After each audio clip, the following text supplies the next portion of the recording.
Hi there. So today we're going to be looking at Maria by the Romantic composer and guitarist Francisco Tárrega. This piece is in the key of A minor, which is a very common key for guitarists. This is the full score, so it's only 2 pages long. It's 49 measures, and we can separate this into two sections, an A and a B section, with a small coda at the end.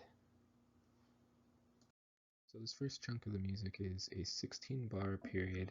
This is going to be our A section, and it takes up a little less than half of our total 49 measures. The next section of music is our B section. It's 26 measures long, and if you look at them side by side, they actually don't look like that much of a big difference in size, right? But when we look at them in a form diagram in a few seconds, it's gonna change a little bit. So now on a form diagram, this A section is 16 measures long. It looks pretty normal. And now when we pull up our B section, this 26 measures actually looks considerably longer. And it really is. There's a lot of stuff going on in this B section. And going along into the coda, there's just a few 7 bars at the end.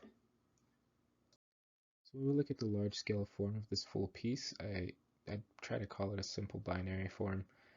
We'd get into specifically why that is. There's actually no repeated sections whatsoever, with a small out of form coda at the end. So when we're looking at this A section, it's actually a very simple period structure. So it actually kind of just looks like an example of a period, but this is exactly what it is. So it's 16 bars, basic idea basic idea contrasting, with a half cadence in the middle and a PAC at the end. We'll listen to this in a bit. So the B section, however, is actually quite a lot different. There's not a lot of themes that we can talk about specifically. It's a lot of units that kind of don't really fit into our common labels for a lot of these little sections. So I just labeled them Unit 1 and Unit 2, Unit 1 again if it repeats, things like that. And there's quite a lot of sequencing actually in here. An interesting thing about this is there's actually a small little bit of a suffix in here. Well, it's not that small, 4 measures long, and another repeated section afterward. Now if we continue to the rest of the B section, it's actually a hybrid number 3, so a CBI continuation. This is pretty clear. We'll listen to it in a little bit and talk about it a little bit more afterward. But it ends with a PAC, the whole piece obviously, and has a 7 measure suffix that's also quite harmonically interesting. We'll get into why that is in a few.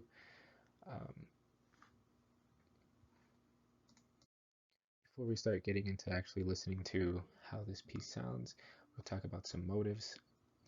So the first one we want to really look out for is these slurs that slide right into the first notes of the melodies.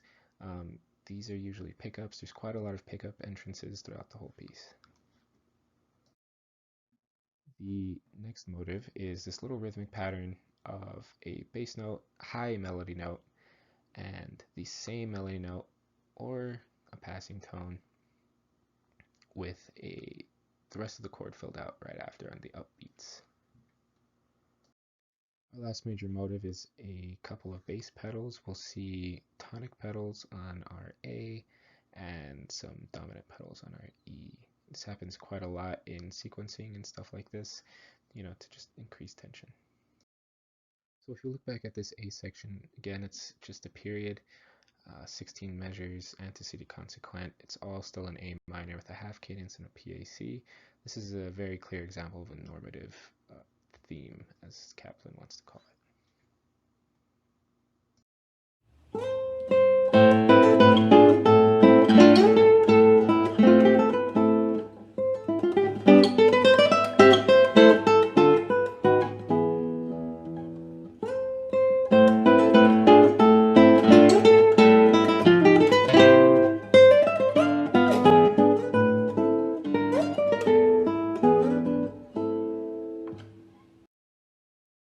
So we can look back at our B section. This is not our full B section, but it's our non-normative part of the B section. So a lot of this doesn't follow the commonly used terms that we have, like basic idea, contrasting idea. I labeled them in units. After our 6 measure phrase right here at the beginning, it's followed by a bit of a suffix. Calling it a suffix because it has this very strong dominant pedal lasting for those 4 measures. It's a sequence. And after that, we're followed by a 2 measure unit with another sequence. This is only a 2 measure sequence with little half measure copies, and this whole section is repeated an octave down.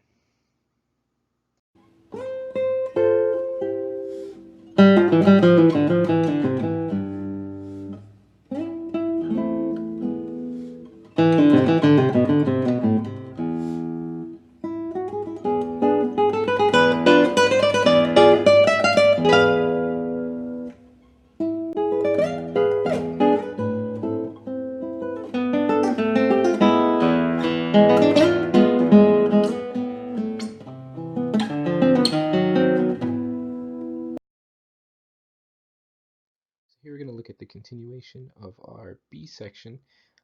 This starts off with a hybrid number 3. So hybrid number 3 is our CBI continuation, which is a basic idea, contrasting idea, and in this case it's more of just a cadential sequence with a Neapolitan in it actually. Obviously it ends off with a PAC, and afterward, after the proper form, there's a suffix lasting 7 measures long. Let's take a listen.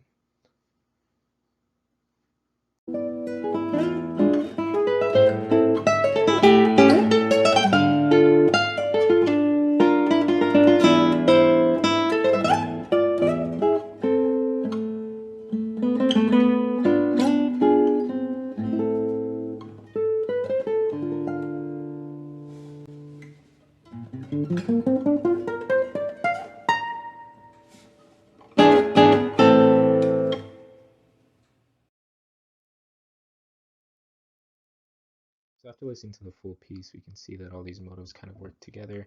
There's this rhythmic pattern that also still has this slur in the very beginning. So you can see that little ghost note. We also saw quite a lot of bass pedals. There's the ones on the tonic and on dominant, like we saw in the sequencing of the first part of the B section. So all of these motives really work together to create the stylistic and pretty virtuosic way of playing. You have these dominant pedals to increase tension, the slides to really give the player almost like a rubato feel, and really zone in on this stylistic choices that the composer really wanted. Now to talk about this very interesting part at the end. So I'm a bit of a fanboy for Neapolitans. These flat 2/6 chords are very interesting to me, used as a predominant chord in a cadential pattern. This actually comes up right in the cadential, actually, the very beginning of the cadential area of our CBI continuation hybrid in our B section. So this Neapolitan is actually restated again in the suffix. This time it's very much emphasized throughout. And if we look at a very close look at it, there's a couple ways that this is emphasized. Firstly, of course, it's on a straight down beat. Secondly, this whole chord is arpeggiated, right? So it's our B flat major chord.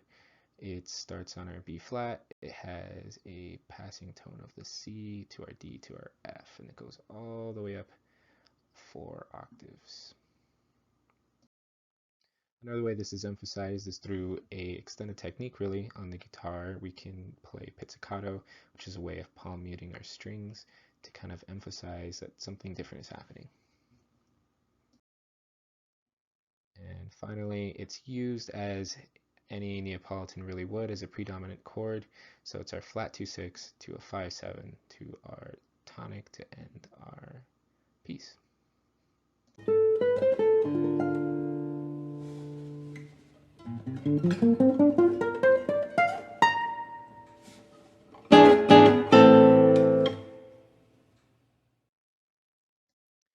So after this full analysis, some performance recommendations would be really emphasize clear sequencing. So there's a good bit of sequencing that happens that really increases tension, and if you kind of let that pass by, it might kind of drown out a lot of the meaning in those sections and the really interesting phrasing that happens in there. Another one is to take time in the ghost notes and the entrances. This can be really a rubato. It's really a way for you to get out your virtuosic approach to a lot of this kinds of music. Also, a lot of rubato in the coda would be really useful, especially on that Neapolitan chord. No one wants to really just hear straight, 16th notes all the way up. It would be quite disappointing, honestly. So this kind of music is really enjoyable for the guitar. It gives a lot of room for the guitarist's input and any kind of virtuosic feeling you want to put into it. Lots of room for rubato and pretty much anything the player really wants to do with it and portray. There are, of course, certain sections that you might not want to mess around too much with, but there's a lot of cool stuff like those little sliding entrances, a lot of the motives that we talked about that really give way to the performer's point of view.